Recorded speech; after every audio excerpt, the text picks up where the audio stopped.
നമ്മൾ ഇന്നലെ വായിച്ചു നിർത്തിയ സ്ഥലം ഇതാണ്. ശാസ്ത്രകർത്താക്കളിൽ എന്ന് പറഞ്ഞാൽ ശാസ്ത്ര രചയിതാക്കളിൽ, ഗ്രന്ഥകാരനിൽ നിങ്ങളുടെ ശ്രദ്ധ പതിയണ്ട. അദ്ദേഹം എന്ത് പറയുന്നു, ആ ഗ്രന്ഥത്തിലൂടെ എന്താണ് പറയാൻ ഉദ്ദേശിക്കുന്നത് എന്നുള്ള കാര്യത്തിലാണ് ശ്രദ്ധ കേന്ദ്രീകരിക്കേണ്ടത്. ഗ്രന്ഥകാരൻ ആത്മജ്ഞാനിയാണോ ഇല്ലയോ അത് നമ്മൾ അന്വേഷിക്കേണ്ട കാര്യമില്ല.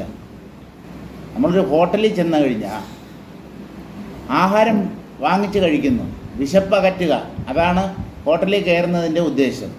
അവിടെ ചെന്നിട്ട് ഇതാരാണ് പാചകം ചെയ്തത്, അവൻ ഏത് ജാതിക്കാരനാണ്, ഏത് മതക്കാരനാണ്, ഏത് ദേശത്തിൽ വസിക്കുന്നവനാണ്, അനാവശ്യമായ കാര്യങ്ങൾ നമ്മൾ അന്വേഷിക്കേണ്ട കാര്യമില്ല. ശ്രീനാരായണ ഗുരുദേവൻ ബ്രഹ്മനിഷ്ഠനാണോ, അല്ലെങ്കിൽ ശ്രീനാരായണ ഗുരുദേവനാണോ വിവേകാനന്ദ സ്വാമികളാണോ, ആരാണ് കേമൻ, ആരായാലെന്താ, നിങ്ങൾ കേമനാവുന്നുണ്ടോ എന്നുള്ളതാണ് ചോദ്യം. നിങ്ങൾ കേമനാവുന്നുണ്ടോ? ഈ ജ്ഞാനികളെ താരതമ്യം ചെയ്യുന്നത് അവസാനിപ്പിക്കുക. ആരാണ് വലിയ ആൾ? ഇല്ല, ശങ്കരാചാര്യരെ പോലെ അത്രയും മഹത്വം വിവേകാനന്ദനും ശ്രീനാരായണ ഗുരുദേവനും ചട്ടമ്പി സ്വാമികൾക്കുമൊക്കെ ഉണ്ടോ? ഉണ്ടെങ്കിൽ എന്ത്, ഇല്ലെങ്കിൽ എന്ത്? അത് കിട്ടിയിട്ട് അതറിഞ്ഞിട്ട് നിങ്ങൾക്ക് എന്ത് പ്രയോജനം? നമ്മൾ എന്തിനാണ് വന്നത്? നമ്മുടെ ലക്ഷ്യത്തിൽ മാത്രം ശ്രദ്ധ കേന്ദ്രീകരിക്കണം. യുക്തിയുക്തമായിട്ടാണ് വേദാന്തം ആത്മതത്വത്തെ വിശദീകരിക്കുന്നത്. ആ ശാസ്ത്രത്തെ നല്ലപോലെ അധ്യയനം ചെയ്ത് ആത്മസാക്ഷാത്കാരം നേടാം. ഗ്രന്ഥകാരനെയോ അല്ലെങ്കിൽ പ്രഭാഷകനെയോ വിലയിരുത്തുന്നതല്ല നമ്മുടെ ജോലി. ഇനി 46-ാമത്തെ ശ്ലോകം വായിക്കാം. അജ്ഞാനാൻ മത്സരാൻ മോഹാദവിചാരിഭിരേകതാ അവഹേളിത ശാസ്ത്രാർത്ഥൈഃ കർത്തവ്യാനാത്മഹന്ത്രഭിഃ. ഗ്രന്ഥകാരനിൽ അല്ലെങ്കിൽ പ്രഭാഷകനിൽ നിങ്ങളുടെ ശ്രദ്ധ വ്യതിചലിച്ചാൽ, അയാളിലാണ് നമ്മൾ ശ്രദ്ധ കേന്ദ്രീകരിക്കുന്നതെങ്കിൽ അയാൾ പറയുന്ന കാര്യത്തിൽ ശ്രദ്ധയുണ്ടാവില്ല. അയാളുടെ ഗുണഗണങ്ങൾ അല്ലെങ്കിൽ അയാളിലുള്ള ദോഷങ്ങൾ അതിനെ വിശകലനം ചെയ്തതുകൊണ്ട് യാതൊരു പ്രയോജനവുമില്ല. അജ്ഞാനം കൊണ്ടും മാത്സര്യം കൊണ്ടും മോഹം അഥവാ മയക്കം കൊണ്ടും, വിഭ്രമം എന്നർത്ഥം, അവിചാരിഭിഹി ഏകത, വിചാരം ചെയ്യാൻ ശക്തിയില്ലാത്തവർ, അവിവേകികൾ,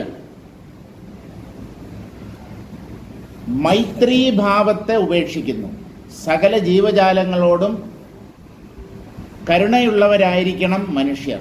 ഈ കാരുണ്യം എന്നുള്ളത് മനുഷ്യർക്ക് മാത്രം സിദ്ധിച്ചിട്ടുള്ള ഒരു ഗുണവിശേഷമാണ്.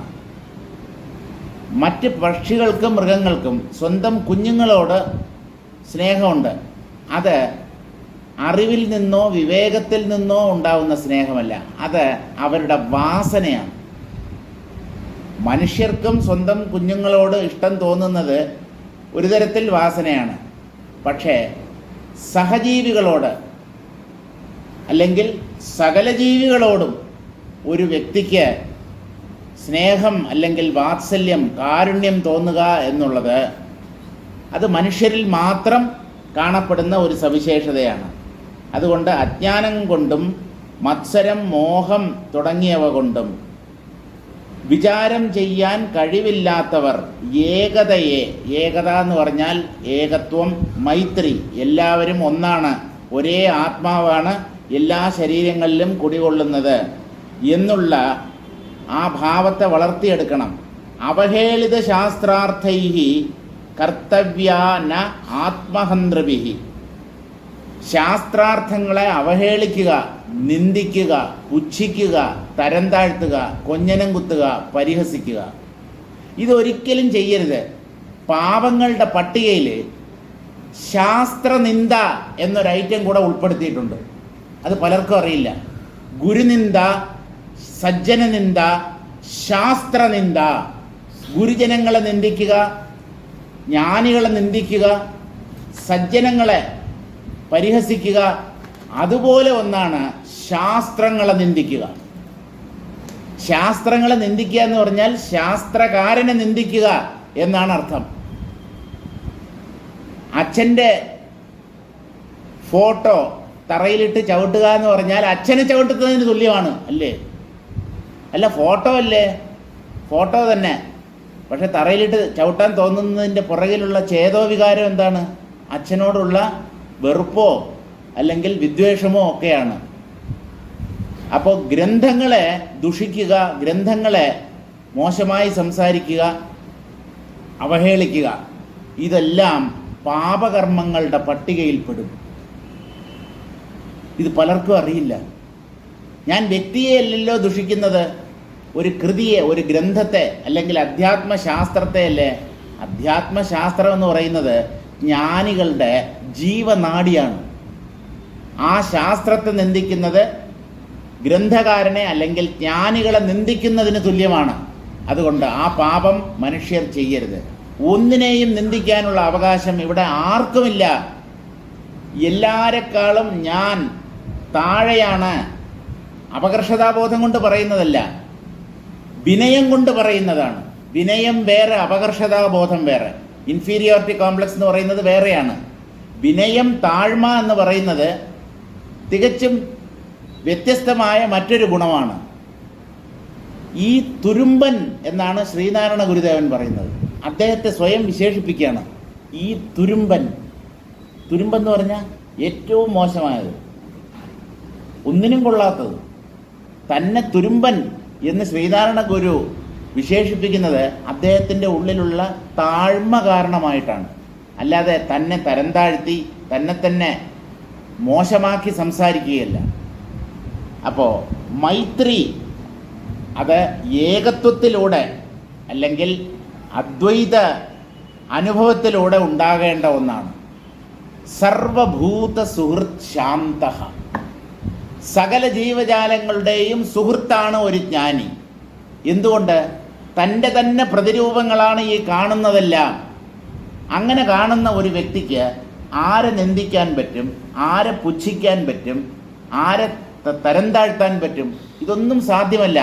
ഒക്കെ അജ്ഞാനത്തിൽ നിന്ന്, ഭേദചിന്തയിൽ നിന്ന് ഉടലെടുക്കുന്ന വികാരങ്ങളാണ്. അവഹേളിത ശാസ്ത്രാർത്ഥൈ കർത്തവ്യാന ആത്മഹന്ത്രഭിഹി. നിങ്ങൾ ഒന്നിനെ പുച്ഛിക്കുമ്പോൾ, പരിഹസിക്കുമ്പോൾ, നിന്ദിക്കുമ്പോൾ, അവഹേളിക്കുമ്പോൾ നിങ്ങൾ എന്താ ചെയ്യുന്നതെന്നറിയാമോ? നിങ്ങൾ ആത്മതത്വത്തിൽ നിന്ന് വളരെ അകന്നു പോകുന്നു. ആത്മതത്വത്തിൽ നിന്ന് നിങ്ങൾ അകന്നു പോവുകയാണ് ചെയ്യുന്നത്. എന്തുകൊണ്ട്?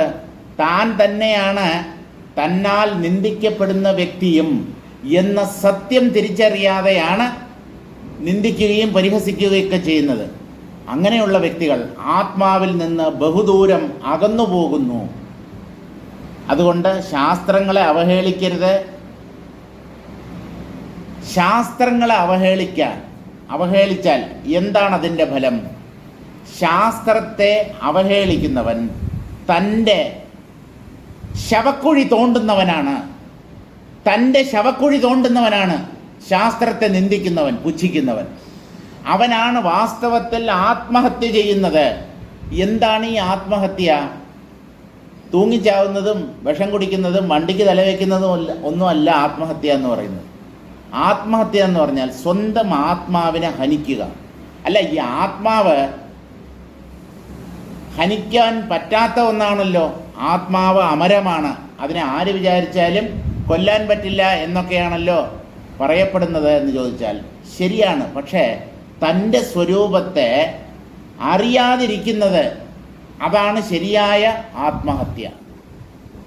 ശങ്കരാചാര്യർ ഇതേ കാര്യം വിവേക ചൂടാമണിയുടെ ആരംഭത്തിൽ തന്നെ പറയുന്നുണ്ട്.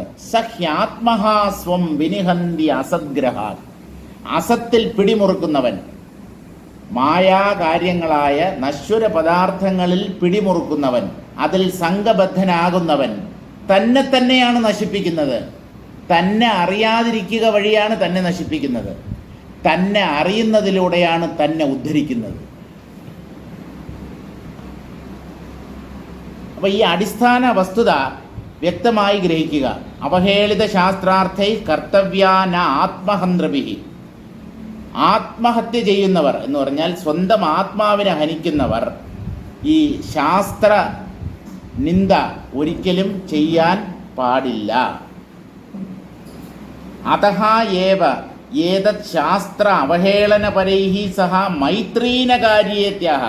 നിങ്ങളും നിന്ദിക്കരുത്, ശാസ്ത്രങ്ങളെ നിന്ദിക്കുന്നവരുമായിട്ട് കൂട്ടുകൂടുകയും അരുത്.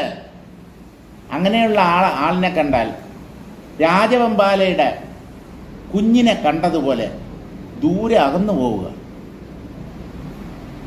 എന്തുകൊണ്ട് രാജവെമ്പാലയുടെ കുഞ്ഞിനെ കണ്ടതുപോലെ എന്ന്? രാജവെമ്പാല വലിയ, അതായത് വളർച്ച മുറ്റിയ ഒരു പാമ്പ് ഒരു സ്ഥലത്തുണ്ട് എന്ന് പറഞ്ഞാൽ നമ്മൾ ആ ഏരിയയിൽ പോവില്ല. കുഞ്ഞാണെങ്കിൽ ഒന്ന് ചെന്ന് നോക്കാം എന്ന് പറഞ്ഞാൽ അടുത്ത് പോകും, എന്നിട്ട് ഓടി അകലുകയും ചെയ്യും. അപ്പോൾ ദുഷ്ടനെ കണ്ടാൽ അവനുമായിട്ട് തല്ലുകൂടാനോ വാക്ക് തർക്കത്തിനോ ഒന്നും പോരുത്. നമ്മൾ ഒഴിഞ്ഞു പോവുക, നമ്മെ സ്വയം രക്ഷിക്കുക. അതേ ഒരു വ്യക്തിക്ക് ചെയ്യാൻ പറ്റുകയുമുള്ളൂ. അതുകൊണ്ട് ഏതത് ശാസ്ത്രാവഹേളനപരൈഹി സഹ മൈത്രീന കാര്യേത്യാഹ. അധ്യാത്മശാസ്ത്രത്തെ നിന്ദിക്കുന്നവർ, പുച്ഛിക്കുന്നവർ, അവരുമായിട്ട് കൂട്ടുകൂടരുത്, അവരുമായി സഹവസിക്കരുത്. അങ്ങനെ ആരെങ്കിലും ഒരു വ്യക്തി ശാസ്ത്രനിന്ദയും ഗുരുനിന്ദയും ഒക്കെ ചെയ്യുന്നുണ്ടെങ്കിൽ നിങ്ങൾ ആ സ്ഥലത്ത് നിന്ന് എണീറ്റ് പോവുക, കുറച്ചപ്പുറത്ത് മാറിയിരിക്കുക. സത്സംഗത്തിൽ വന്നിരിക്കുന്നവരെല്ലാം യോഗ്യന്മാരൊന്നുമല്ല. അങ്ങനെ വല്ല തെറ്റിദ്ധാരണ ഉണ്ടെങ്കിൽ ഇപ്പം മാറ്റിക്കൊള്ളണം. ഈ ഭാഗവത സപ്താഹത്തിലും അതുപോലെയുള്ള മറ്റ് സത്സംഗങ്ങളിലും ഒക്കെ വന്നിരിക്കുന്നവർ എല്ലാവരും പരമസാത്വികന്മാരാണ്, ദൈവത്തിൻ്റെ അടുത്ത ആൾക്കാരാണ് എന്നൊന്നും വിചാരിക്കരുത്. ഓരോരുത്തർക്കും ഓരോ ഉദ്ദേശ്യമുണ്ട്. പല ഉദ്ദേശ്യങ്ങളോട് കൂടിയാണ് ഒരു സദസ്സിൽ ഓരോരുത്തർ വന്നിരിക്കുന്നത്. അതുകൊണ്ട് ഇങ്ങനെയുള്ള സദസ്സുകളിൽ വന്നിരുന്നു കൊണ്ട് മഹാത്മാക്കളെ നിന്ദിക്കുന്ന ആൾക്കാരുണ്ടാവും. നിങ്ങൾ അവരുടെ അടുത്താണ് ഇരിക്കുന്നതെങ്കിൽ നിങ്ങൾ അല്പം ഒരു 4-5 വരി കഴിഞ്ഞ് അപ്പുറത്ത് പുറകിലുള്ള ഒരു കസേരയിൽ ചെന്നിരിക്കുക. അല്ല, ഇവൻ പറയുന്ന ഇവൻ്റെ വിഡ്ഢിത്തവും ഇവൻ്റെ ആ ഗുരുനിന്ദയും ശാസ്ത്രനിന്ദയും ഒക്കെ നമ്മളെന്തിന് നമ്മുടെ ചെവി കൊണ്ട് കേൾക്കണം? നമുക്ക് അകന്നു പോകാമല്ലോ സ്ഥലമുണ്ടെങ്കിൽ. അല്ലെങ്കിൽ പുറത്ത് നിന്നിരുന്ന് കേൾക്കുക, വേറെ സീറ്റൊന്നുമില്ല എങ്കിൽ. ഈ മഹാഭാവിയുടെ ഈ സംസാരം കേട്ടുകൊണ്ടിരിക്കുന്നതിനേക്കാളും നല്ലത് ഹാളിന് പുറത്തു നിന്ന് കേൾക്കുക എന്നുള്ളതാണ്. അതുകൊണ്ട് ശാസ്ത്രങ്ങളെ ഒരിക്കലും നിന്ദിക്കരുത്. ഏകത എന്ന് പറഞ്ഞാൽ ഏകത്വം, അതായത് സൗഹൃദം, മൈത്രി എന്നൊക്കെ അർത്ഥം. ദുഷ്ടന്മാരുമായി കൂട്ടുകൂടരുത്. അധ്യാത്മശാസ്ത്ര അവഹേളനെ ആത്മജ്ഞാന അനവാപ്തിരേവ ആത്മഹത്യേത്യാശയ. അധ്യാത്മശാസ്ത്രത്തെ അവഹേളിക്കുക എന്ന് പറഞ്ഞാൽ ആത്മജ്ഞാന അനവാപ്തി. അധ്യാത്മശാസ്ത്രത്തെ തന്നെ ഒരാൾ നിന്ദിക്കാൻ തയ്യാറാകുന്നുവെങ്കിൽ അയാൾ പിന്നെ ആരെയാണ് പിന്തുടരുക? അധ്യാത്മശാസ്ത്രത്തെ പിന്തുടരുക വഴിയാണ് ഒരാൾ ആത്മജ്ഞാനത്തിൽ എത്തിച്ചേരുന്നത്. ആ ശാസ്ത്രങ്ങളെ തന്നെ നിന്ദിക്കുക എന്ന് പറഞ്ഞാൽ അയാൾ ഒരിക്കലും ആത്മജ്ഞാനം നേടാൻ പോകുന്നില്ല. ആത്മജ്ഞാനം നേടാതിരിക്കുന്ന അവസ്ഥ, അതായത് അജ്ഞാനത്തിൽ തന്നെ കഴിയുക എന്നുള്ളതാണ് ശരിക്കുള്ള ആത്മഹത്യ. അപ്പോൾ ഇവിടെ ജീവിതകാലം മുഴുവൻ ആത്മഹത്യ ചെയ്യുന്നവരാണ് ഏറ്റവും കൂടുതൽ. കാരണം ഈ ആത്മാവിനെക്കുറിച്ച് ഒന്ന് കേൾക്കാനോ അതിനെക്കുറിച്ച് ചിന്തിക്കാനോ ഒന്നും സൗകര്യപ്പെടാത്തവർ, അതിന് സമയം കിട്ടാത്തവർ. മറ്റ് പലതിനും അവർക്ക് സമയമുണ്ട്. TV കാണാനും വിനോദയാത്രയ്ക്ക് പോകാനും കുട്ടികളുടെ കാര്യം നോക്കാനും എല്ലാറ്റിനും സമയമുണ്ട്.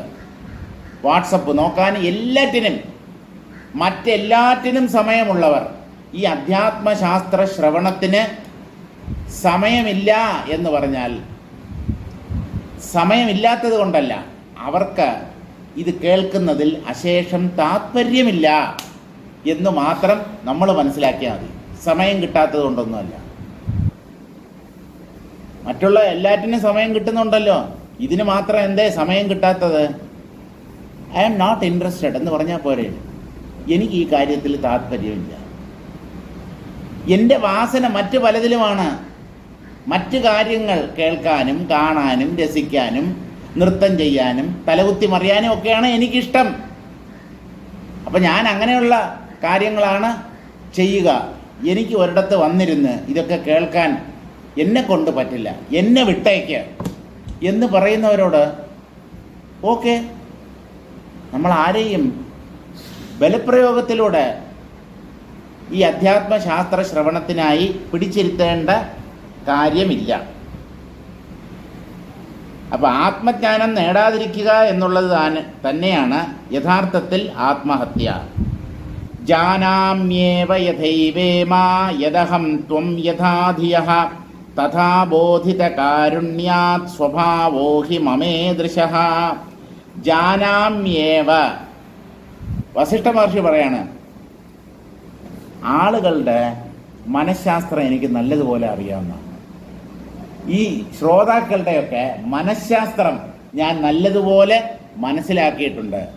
അധ്യാത്മശാസ്ത്രത്തിൽ പാരംഗതൻ എന്ന് പറഞ്ഞാൽ മനഃശാസ്ത്രത്തിൽ അയാൾ മോശക്കാരനായിരിക്കുമോ? മനസ്സിനെയും ബുദ്ധിയെയും അതിക്രമിച്ചു നിൽക്കുന്ന അതിസൂക്ഷ്മമായ പരമാത്മാവിനെ സാക്ഷാത്കരിച്ചവർ, അവർക്ക് ഒരു വ്യക്തിയുടെ ഉള്ളിലിരിപ്പ് എന്താണെന്ന് മനസ്സിലാക്കാൻ എന്തെങ്കിലും പ്രയാസമുണ്ടോ? അപ്പോൾ ജനങ്ങളുടെ മോബ് സൈക്കോളജി എന്ന് പറയും. മോബ് എന്ന് പറഞ്ഞാൽ ജനക്കൂട്ടം, സമൂഹം. സമൂഹത്തിൻ്റെ വീക്ഷണം അല്ലെങ്കിൽ സമൂഹം ഏത് രീതിയിലാണ് ചിന്തിക്കുന്നത്, ഇതൊക്കെ ജ്ഞാനികൾക്ക് നല്ലതുപോലെ അറിയാം. അതുകൊണ്ടാണ് പറയുന്നത് ജാനാമ്യേവ യഥൈവേമാ യദഹം ത്വം യഥാധിയഃ. ഒരു വ്യക്തിക്ക് എത്രത്തോളം വിവേകമുണ്ടോ അല്ലെങ്കിൽ അയാൾക്ക് എത്ര കണ്ട് ബുദ്ധിശക്തിയുണ്ടോ, ആ ബുദ്ധി ഉപയോഗിച്ച് മാത്രമേ അയാൾക്ക് ഒരു കാര്യത്തെ ഗ്രഹിക്കാൻ പറ്റൂ. ഇപ്പോൾ എത്ര വ്യക്തമായി ഈ ആത്മതത്വത്തെ ഉപദേശിച്ചാലും ഒരാളെ കൊണ്ട് മനസ്സിലാക്കാൻ പറ്റുന്ന അത്രയും മാത്രമേ അയാൾക്ക് മനസ്സിലാക്കാൻ പറ്റൂ. അതുകൊണ്ട് എല്ലാവർക്കും ഈ പറയുന്ന കാര്യം പൂർണ്ണമായി മനസ്സിലാകുന്നു, അവർ മനസ്സിലാക്കും എന്നൊന്നും കരുതാൻ നിർവാഹമില്ല. യദഹം ത്വം യഥാധിയഃ. രാമ, നീയും ശരി ഞാനും ശരി. ഈ അധ്യാത്മശാസ്ത്രത്തെ നമ്മുടെ ബുദ്ധി കൊണ്ടാണ് വിശകലനം ചെയ്യുന്നത്. കേൾക്കുന്നത് ചെവി കൊണ്ട്, കേട്ടതിനെ മനനം ചെയ്യാൻ ബുദ്ധിയാണ് വിനിയോഗിക്കപ്പെടേണ്ടത്. അപ്പം നമ്മുടെ ബുദ്ധിക്ക് എത്ര പറ്റുമോ അത്രയേ നമുക്ക് ഈ ആത്മതത്വത്തെക്കുറിച്ച് ഗ്രഹിക്കാൻ പറ്റൂ. തഥാ ബോധിതകാരുണ്യാത്. എന്നാലും ഞങ്ങളെപ്പോലെയുള്ളവർ ഞങ്ങളെക്കൊണ്ട് പറ്റുന്നിടത്തോളം വ്യക്തമായി ഈ ആത്മതത്വത്തെ വിശദീകരിക്കുന്നു. അതെന്തുകൊണ്ടാണെന്നറിയാമോ? നിങ്ങളോടുള്ള കാരുണ്യം ഉള്ളതുകൊണ്ട് മാത്രമാണ്. നിങ്ങളോട് എന്ന് പറഞ്ഞാൽ ജനതയോട്, സമൂഹത്തോട് ജ്ഞാനികൾക്ക് എന്തെന്നില്ലാത്ത കാരുണ്യമാണ്.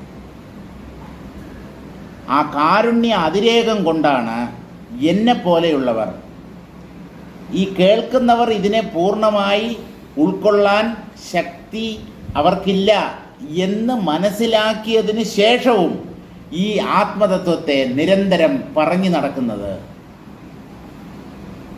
അവർക്ക് നല്ലതുപോലെ അറിയാം, ഈ മനുഷ്യ ബുദ്ധി കൊണ്ട് ഒരു പരിധിക്കപ്പുറം ഈ ആത്മതത്വത്തെ മനസ്സിലാക്കാൻ പറ്റില്ല എന്നുള്ളത് അവർക്കറിയാം. എന്നാൽ ഇവർ എന്തിനാണ് ഇങ്ങനെ വാതോരാതെ പല ഉദാഹരണങ്ങളിലൂടെയും പല കഥകളിലൂടെയും ഈ ആത്മതത്വത്തെ വിവരിക്കുന്നത് എന്ന് ചോദിച്ചാൽ അതിൻ്റെ പുറകിലുള്ള ചേതോവികാരം എന്ന് പറയുന്നത് അതിരറ്റ കാരുണ്യം ഒന്ന് മാത്രമാണ്, അല്ലാതെ വേറെ ഒന്നുമല്ല. എങ്ങനെയെങ്കിലും പാവങ്ങൾ രക്ഷപ്പെട്ടു പോട്ടെ എന്നുള്ള.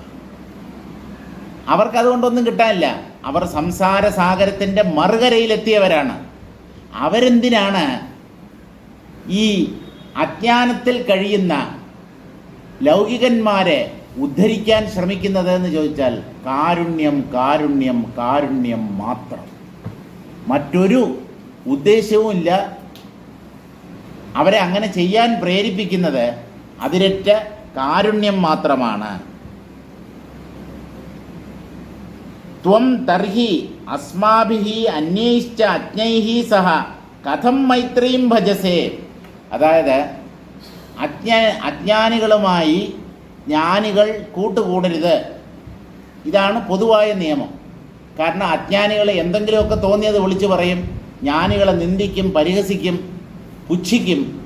അങ്ങനെയൊക്കെ ആണെങ്കിലും അങ്ങ് അജ്ഞാനികളായ ഈ അയോധ്യാവാസികളോടും അല്ലെങ്കിൽ ആ സദസ്യരോടും, ദശരഥ സഭയിലുള്ള സദസ്യരോടുകൂടി എന്തിനാണ് ഇങ്ങനെ ഒരു മൈത്രീഭാവം നിലനിർത്തുന്നത് എന്ന് ചോദിച്ചാൽ, കുഞ്ഞെ, അതിന് കാരണം കാരുണ്യം മാത്രമാണ്, അല്ലാതെ മറ്റ് ഉദ്ദേശ ലക്ഷ്യങ്ങളൊന്നുമില്ല അതിൻ്റെ പുറകിൽ.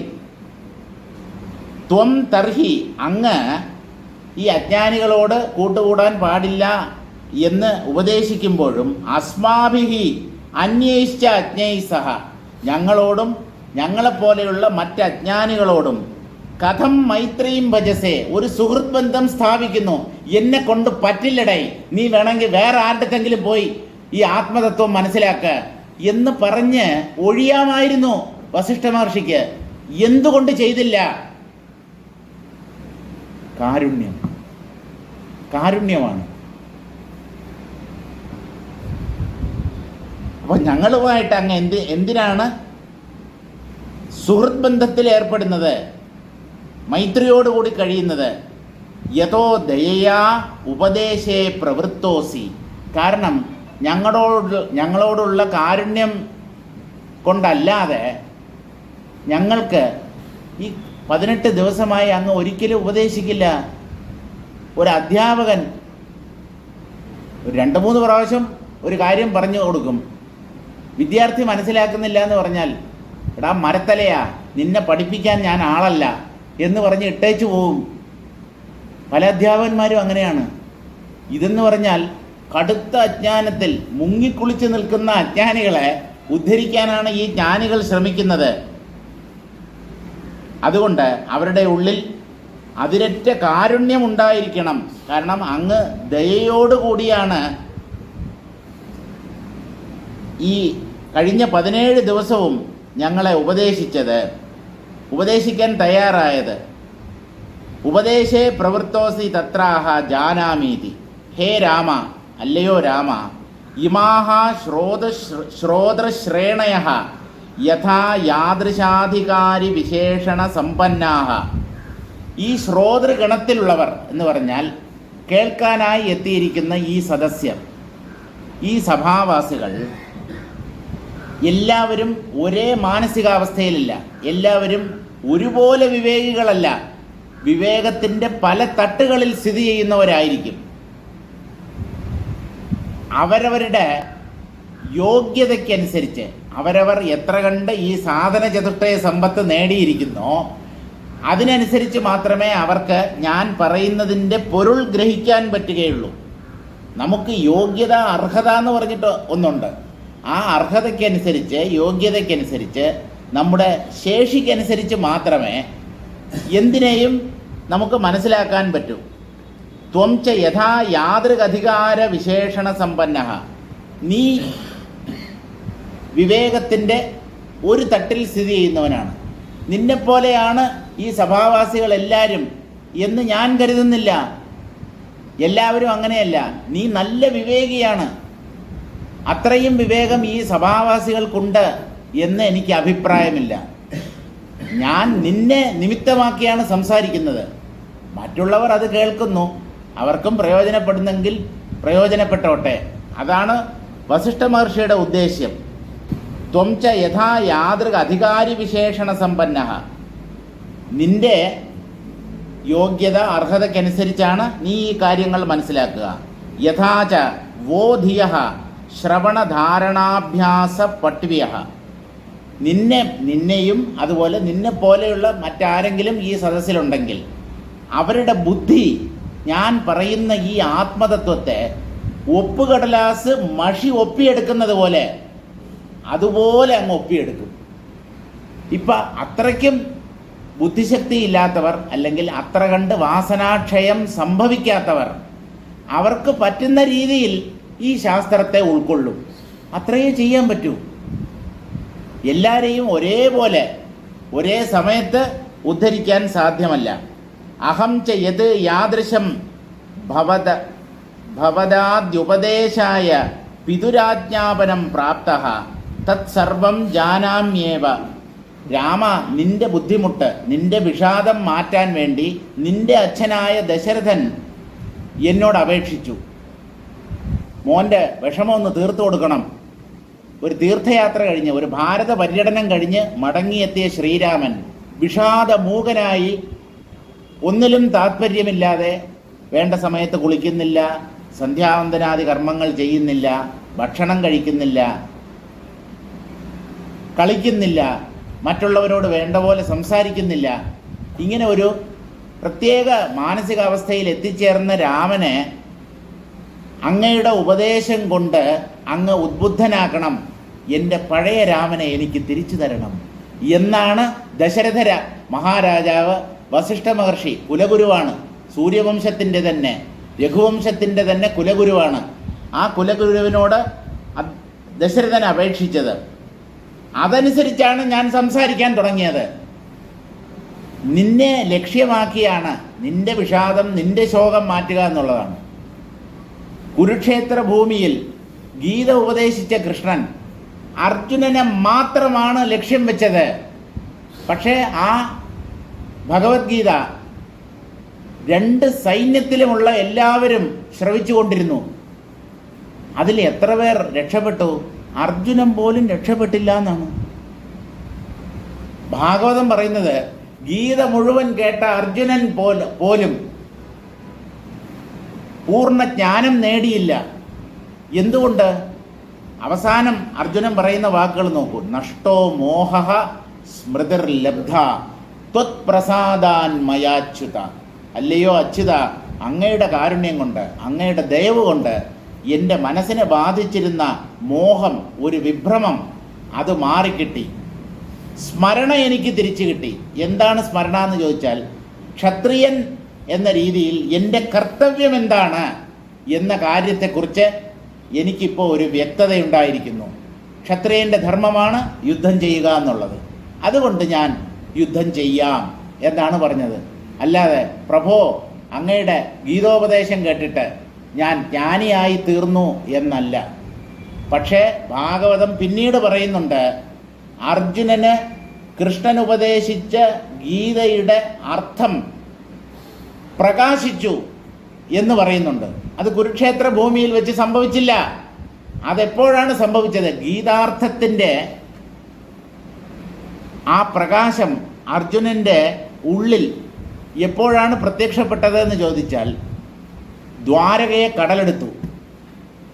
കുറേ യാദവ സ്ത്രീകളെയും കൊണ്ട് അർജുനൻ അവരെ രക്ഷിച്ചുകൊണ്ട്, കാരണം കാട്ടാളന്മാരുടെ കയ്യിൽ അകപ്പെടാൻ പാടില്ല എന്നുള്ള ഒരു ഉദ്ദേശത്തോടു കൂടി ആ സ്ത്രീജനങ്ങളെ മാത്രം വിളിച്ചുകൊണ്ട് രക്ഷപ്പെടുത്തി കൊണ്ടുപോവുകയാണ്. കാരണം യാദവന്മാർ തമ്മിൽ തല്ലാണ്. അപ്പം അങ്ങനെ ആ സ്ത്രീകളെയും കൊണ്ടുവരുന്ന വഴിക്ക് കുറേ കാട്ടാളന്മാർ, കിരാതന്മാർ, അവർ ഈ സുന്ദരികളായ സ്ത്രീകളെ കണ്ടപ്പോൾ അവർക്കൊരു മോഹം. അവർ അർജുനനെ തട്ടി താഴെ ഇട്ടിട്ട് ഈ യാദവ സ്ത്രീകളെ പിടിച്ചുകൊണ്ട് പോയി. കിരാതന്മാർ, കാട്ടാളന്മാർ. അർജുനൻ തൻ്റെ ഗാണ്ഡീവം എടുത്ത് ഉയർത്താൻ പോലും ശക്തിയില്ലാത്തവനായി മാറി.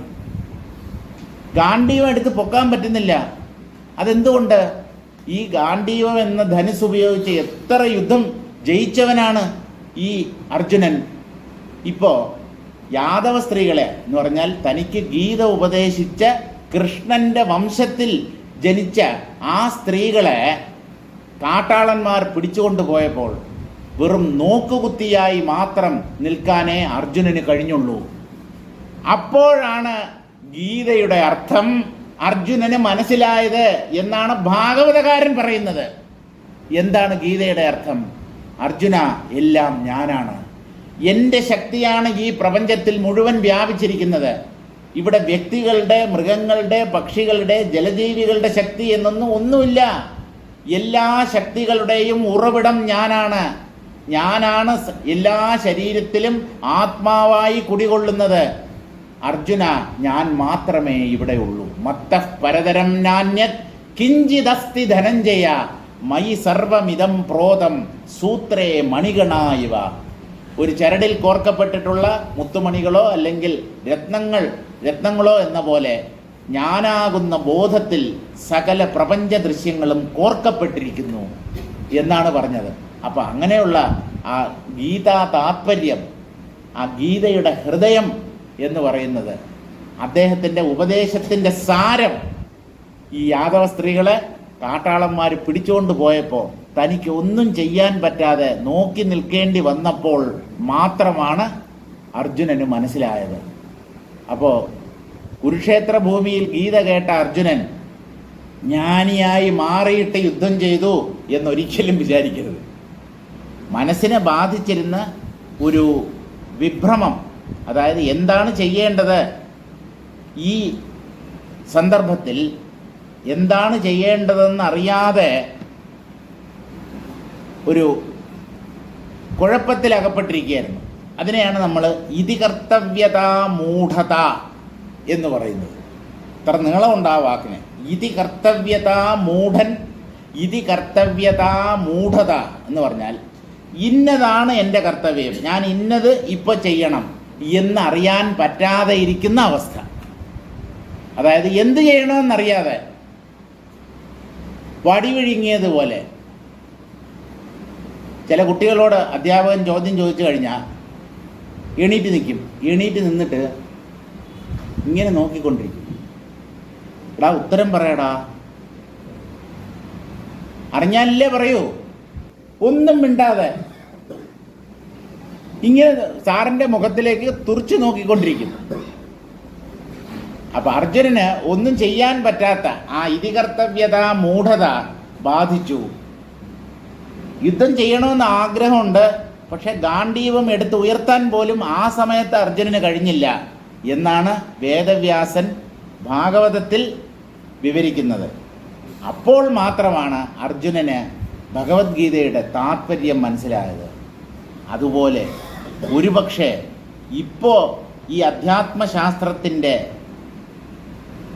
ചുരുക്കം അല്ലെങ്കിൽ അതിൻ്റെ സാരം മനസ്സിലാകാത്ത വ്യക്തികൾ കുറേ കൊല്ലം കഴിഞ്ഞ് ശരീരം കുറച്ചുകൂടെ ക്ഷീണിക്കുമ്പോൾ, എണീക്കാൻ പറ്റാതാകുമ്പോൾ അന്ന് രമേശ് സാർ പറഞ്ഞത് അല്ലെങ്കിൽ വസിഷ്ഠ മഹർഷി പറഞ്ഞത് 100% സത്യമാണ് എന്ന് ആ ഹൃദയം ഉൾക്കൊള്ളും. മതി, ചാവുന്നതിന് മുമ്പ് മനസ്സിലാക്കിയാൽ മതി ഇതാണ് പരമസത്യം എന്ന കാര്യം. അത് മതി.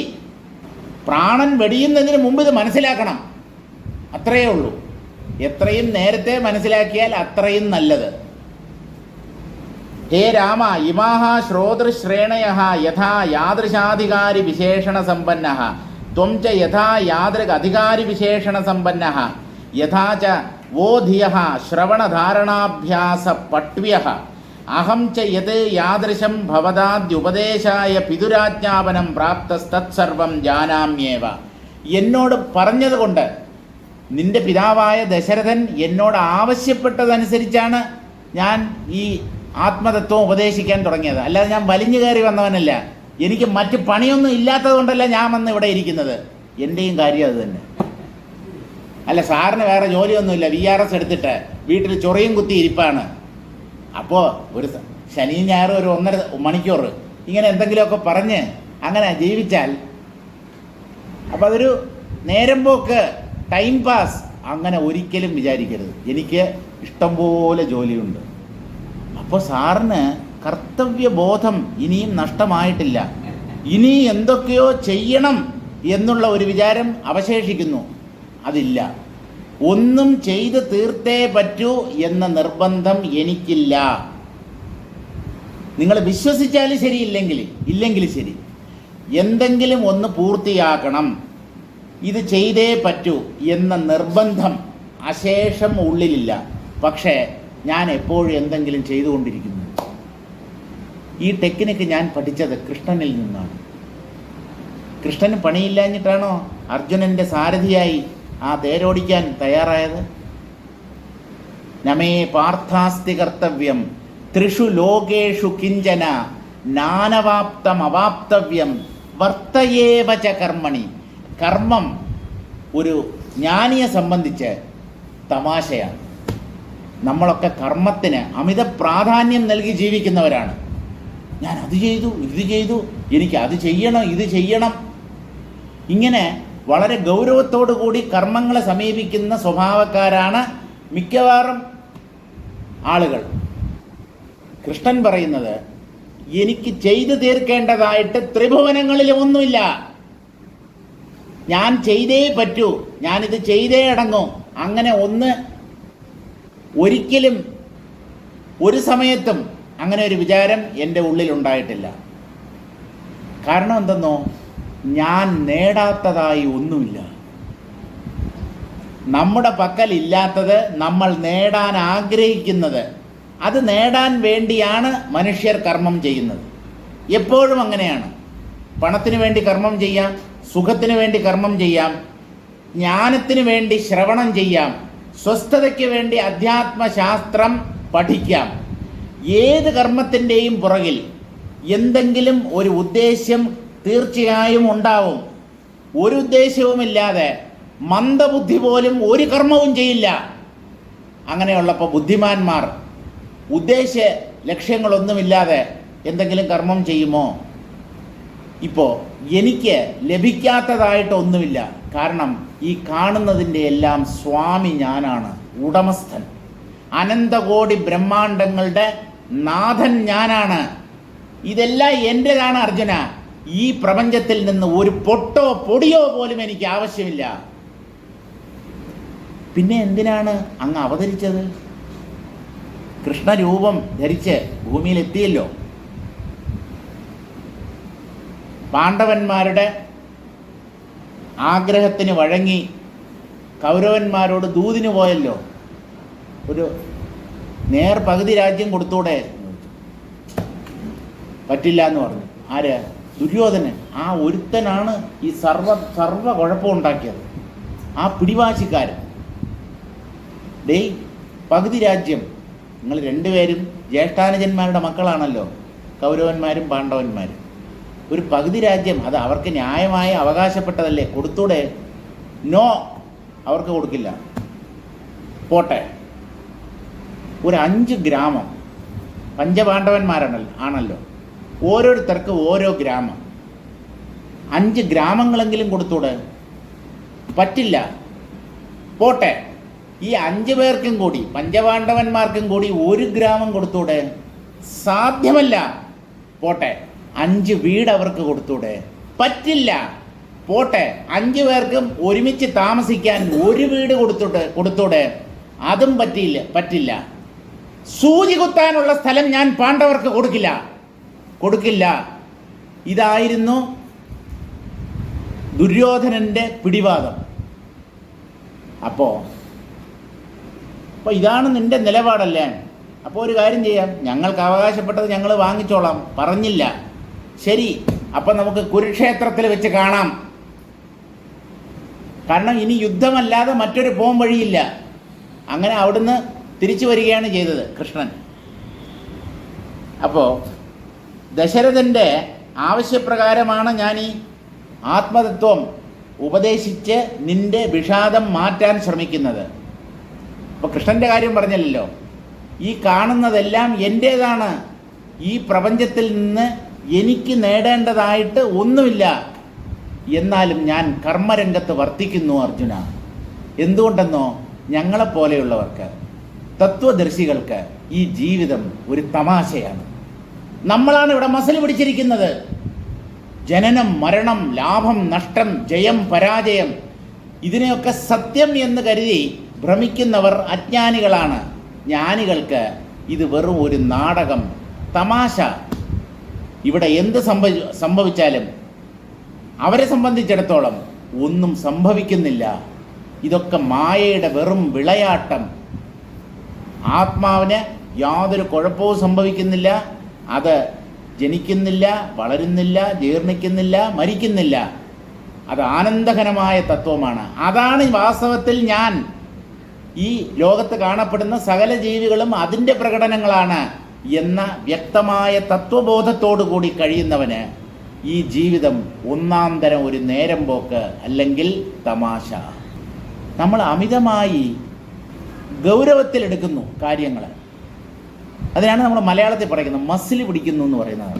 എന്തിനീ മസിൽ പിടിത്തം എന്ന് പറഞ്ഞാൽ വളരെ സീരിയസ് ആണ്. ഓരോ വാർത്തകൾ കേട്ടിട്ട് നമ്മുടെ രക്തസമ്മർദ്ദം വർദ്ധിക്കുകയാണ് ചെയ്യുന്നത്. ഇത് വെറും ഒരു തമാശ, ഇതൊരു സ്വപ്നം, ദീർഘസ്വപ്നമാണ് എന്ന ഭാവത്തോടു കൂടിയാണ് തത്വദർശികൾ ഇവിടെ ജീവിക്കുന്നത്. അതഃ പിതുരാജ്ഞാപനം പ്രാപ്തഃ തത്സർവം ജാനാമ്യേവ. നിന്റെ അച്ഛൻ്റെ ഉത്തരവ് അല്ലെങ്കിൽ അദ്ദേഹത്തിൻ്റെ ഒരു അപേക്ഷ പ്രകാരമാണ് ഞാൻ ഈ ആത്മതത്വത്തെ നിനക്ക് ഉപദേശിക്കാൻ തുടങ്ങിയത്. അതഃ തഥാവിധ ഭവദ്ഭാഗ്യോദയോദ്ബോധിതാത് കാരുണ്യാത് യുഷ്മദുപദേശേഹം പ്രവൃത്ത ഇതി ശേഷഃ. വസിഷ്ഠൻ്റെ കാരുണ്യം അതൊരു ഭാഗത്ത്. പക്ഷെ അത് മാത്രമല്ല വസിഷ്ഠ മഹർഷിയെ സംസാരിക്കാൻ പ്രേരിപ്പിക്കുന്ന ഘടകം കേൾക്കുന്നവരുടെ പുണ്യം, കേൾക്കുന്നവരുടെ ഭാഗ്യം, കേൾക്കുന്നവരുടെ അവർ ചെയ്ത സത്പ്രവൃത്തിയുടെ ഫലം. അതാണ് വസിഷ്ഠ മഹർഷിയെ പ്രേരിപ്പിക്കുന്ന മറ്റൊരു ഘടകം. അദ്ദേഹത്തിൻ്റെ കാരുണ്യം ഒരു വശത്ത്, ശ്രോതാക്കളോട് അല്ലെങ്കിൽ ശിഷ്യന്മാരോടുള്ള കാരുണ്യം ഒരു വശത്ത്, പിന്നെ കേൾക്കാൻ പുണ്യം ചെയ്തവരാണ് ഈ മുമ്പിലിരിക്കുന്നത്. അവരുടെ പുണ്യവും വസിഷ്ഠ മഹർഷി സംസാരിക്കുന്നതിന് ഒരു പ്രേരകമായി തീരുന്നു, ഒരു പ്രേരണ നൽകുന്നു. ഇതാണ് വസിഷ്ഠ മഹർഷിക്ക് പറയാനുള്ളത്. ഏത് വക്താവിൻ്റെ പ്രഭാഷണത്തിൻ്റെ പുറകിലും ഈ രണ്ട് ഘടകങ്ങൾ എപ്പോഴും ഉണ്ട്. വസിഷ്ഠ മഹർഷിയുടെ മാത്രമല്ല, ഏതൊരു വക്താവ് അധ്യാത്മശാസ്ത്രം സംസാരിക്കുന്ന അല്ലെങ്കിൽ അധ്യാത്മശാസ്ത്ര പ്രഭാഷണം ചെയ്യുന്ന ഏതൊരു സദസ്സിലും ഈ രണ്ട് ഘടകങ്ങൾ, ഇത് രണ്ടും അദൃശ്യങ്ങളായ ഘടകങ്ങളാണ്. ഒരു വ്യക്തിയുടെ ഉള്ളിലുള്ള കാരുണ്യത്തെ മറ്റൊരാൾക്ക് കാണാൻ പറ്റില്ല. അതുപോലെ താൻ ചെയ്ത പുണ്യം അതും അദൃശ്യമാണ്. ഈ രണ്ട് ഘടകങ്ങളും പ്രവർത്തിക്കുമ്പോഴാണ് അധ്യാത്മശാസ്ത്ര പ്രഭാഷണം എന്ന അദ്ഭുതം എവിടെയും സംഭവിക്കുന്നത്. ഇവിടെ മാത്രമല്ല, എവിടെയും ഈ ആത്മാവിനെക്കുറിച്ച്, അഖണ്ഡ ബോധസ്വരൂപനായ ആ ജഗദീശ്വരനെക്കുറിച്ച് പ്രഭാഷണം നടക്കുന്ന സ്ഥലങ്ങളിലൊക്കെ ശ്രോതാക്കളുടെ പുണ്യവിശേഷവും വക്താവിൻ്റെ ദയവും അല്ലെങ്കിൽ കാരുണ്യവും കലർന്നിരിക്കുന്നു. ഇവ സംഗമിക്കുമ്പോഴാണ് അധ്യാത്മ പ്രവചനം സാധ്യമാകുന്നത്. അതുകൊണ്ട് തഥാവിധ ഭവദ്ഭാഗ്യോദയ ഉദ്ബോധിതാത്, എൻ്റെ ഉള്ളിൽ കാരുണ്യം, ദയവുണ്ട്. പക്ഷെ അതിനെ ഇളക്കി വിടുന്ന ഘടകം നിങ്ങളുടെ പുണ്യപ്രവൃത്തിയാണ്. നിങ്ങൾ ചെയ്ത പൂർവജന്മങ്ങളിൽ ചെയ്ത പുണ്യമാണ് എൻ്റെ ഉള്ളിലുള്ള ആ കാരുണ്യത്തെ തട്ടി ഉണർത്തുന്നത്. കാരുണ്യം ഉണ്ടായാൽ പോരല്ലോ, അത് പ്രവർത്തിക്കണമല്ലോ. ആ കാരുണ്യത്തെ പ്രവർത്തിപ്പിക്കുന്ന ഘടകം ശ്രോതാക്കളുടെ പുണ്യമാണ്. അതുകൊണ്ട് നിങ്ങളുടെ ഭാഗ്യോദയമാണ്. ആ ഭാഗ്യോദയം കൊണ്ട് ഉണർത്തപ്പെട്ട കാരുണ്യം കാരണമായിട്ടാണ് യുഷ്മദ് ഉപദേശേഹം പ്രവൃത്തഃ, നിങ്ങളെ ഉപദേശിക്കാൻ ഞാൻ തയ്യാറാവുന്നത്. ഹി യസ്മാത് മമ സ്വഭാവ ഈദൃശഃ. പിന്നെ ഒരാളുടെ വേദന, ഒരാളുടെ കഷ്ടപ്പാട്, അയാളുടെ ദുഃഖം കണ്ടാൽ ഞങ്ങളെപ്പോലെയുള്ളവരുടെ മനസ്സലിയും. അത് വസിഷ്ഠ മഹർഷിയെ പോലെയുള്ള തത്വദർശികളുടെ സ്വഭാവമാണ്. അവർ നിഷ്ഠുര ഹൃദയന്മാരല്ല, ദയാവായ്പുള്ളവരാണ്. ആരുടെയും ഒരു ജീവിയുടെയും ദുഃഖം കണ്ടു നിൽക്കാൻ അവരെ കൊണ്ട് കഴിയില്ല. ആ ദുഃഖത്തിന് പരിഹാരം അവരെ കൊണ്ട് പറ്റുന്ന രീതിയിൽ അവർ ചെയ്യും. അല്ല, എല്ലാം മായയാണ്, പ്രപഞ്ചമെല്ലാം മായ. ഇവിടെ കഷ്ടപ്പെടുന്നവരെ ഞാൻ കാണുന്നില്ല എന്നാണല്ലോ രമണ മഹർഷി പറഞ്ഞത്. ശരി തന്നെ. അങ്ങനെ പറഞ്ഞ രമണ മഹർഷി സാമൂഹ്യ സേവനം ചെയ്തുകൂടെ?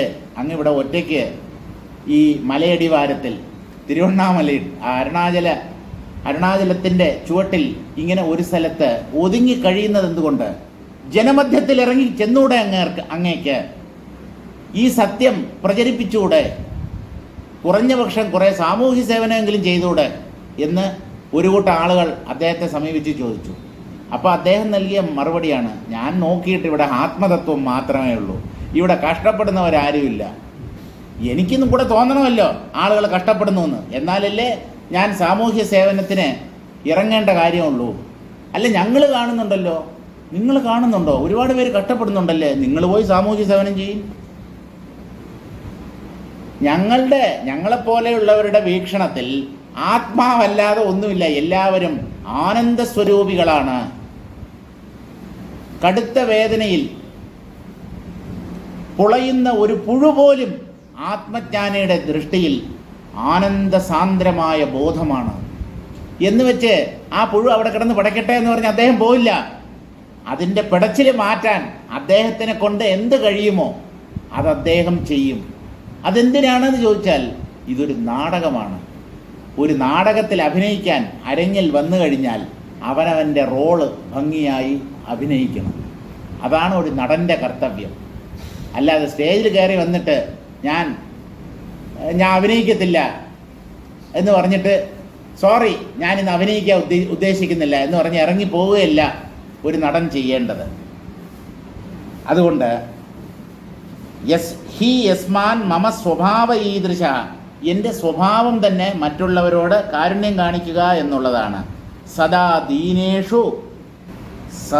ദീനേഷൂദ്ബുദ്ധ കാരുണ്യ ഏവ ന നിഷ്ഠുര ഇതി യുഷ്മദ്ധിതൈഷിണഃ ദയാലോർ മമ വചനമാദ്രിയധ്വം ഇതി ഭാവഃ.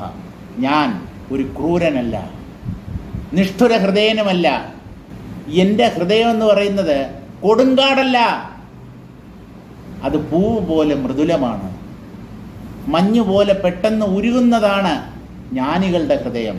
അതുകൊണ്ട് നിങ്ങളോടുള്ള കാരുണ്യം കൊണ്ട്, നിങ്ങൾ ദീനന്മാരാണ്, കഷ്ടപ്പെടുന്നവരാണ്, പലതരം സംസാര ദുഃഖങ്ങളിൽപ്പെട്ട് ഉഴലുന്നവരാണ്, നിങ്ങളെ ഉദ്ബോധിപ്പിക്കണം.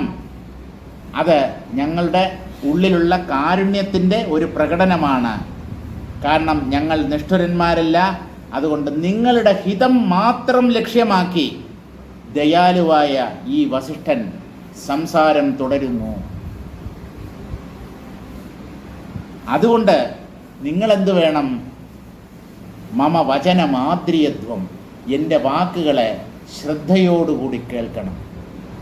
അതാണ് ശ്രോതാക്കൾ ചെയ്യേണ്ടത്, ശ്രദ്ധ. ആ ശ്രദ്ധയുള്ളവന് മാത്രമേ ആത്മജ്ഞാനം ലഭിക്കൂ. ശ്രദ്ധാവാൻ ലഭതേ ജ്ഞാനം.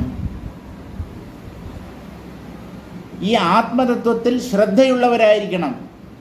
ഇത് എനിക്ക് നന്മയുണ്ടാക്കുന്നതാണ്. ആത്മജ്ഞാനം നേടുന്നതിലൂടെ ഞാനാണ് ആനന്ദിക്കാൻ പോകുന്നത്. അപ്പം എനിക്ക് നന്മ പ്രയോജനം ചെയ്യുന്ന ഒന്നാണ് വക്താവിൻ്റെ വാക്കുകൾ എന്ന് മനസ്സിലാക്കുന്ന ഒരാൾ വളരെയധികം ശ്രദ്ധയോടുകൂടി ആ വാക്കുകളെ ശ്രവിക്കുക തന്നെ ചെയ്യും. അതുകൊണ്ട് എൻ്റെ വാക്കുകളെ നിങ്ങൾ ആദരിക്കണം, ബഹുമാനിക്കണം. വക്താവിന് നൽകുന്ന ആദരവ് അല്ലെങ്കിൽ ബഹുമാനം എന്ന് പറയുന്നത് അദ്ദേഹത്തിൻ്റെ വാക്കുകളെ ശ്രദ്ധിക്കുക എന്നതിലൂടെയാണ്. ഒരു അധ്യാപകനോടുള്ള ആദരവ് വിദ്യാർത്ഥി എങ്ങനെയാണ് പ്രകടിപ്പിക്കേണ്ടത്? നല്ലപോലെ പഠിക്കണം. അദ്ദേഹത്തിൻ്റെ വാക്ക്, അദ്ദേഹത്തിൻ്റെ അധ്യാപനം നല്ലപോലെ ശ്രദ്ധിച്ച് പരീക്ഷയ്ക്ക് നല്ല മാർക്ക് വാങ്ങിയാണ് ഗുരുനാഥനോടുള്ള കടപ്പാട് തീർക്കേണ്ടത്. ഗുരുനാഥൻ അപ്പോഴാണ് സന്തോഷിക്കുക. ഗുരുനാഥന് വീട്ടിൽ നിന്ന് എന്തെങ്കിലും ചക്കയോ മാങ്ങയോ കൊണ്ട് കൊടുത്തത് കൊണ്ട് ഗുരുനാഥന് സന്തോഷം ഉണ്ടാവില്ല. പരീക്ഷയ്ക്ക് പഠിച്ച് നല്ല മാർക്ക് വാങ്ങിക്കണം. അതാണ് ഒരു വിദ്യാർത്ഥിയുടെ പ്രാഥമികമായ കടമ.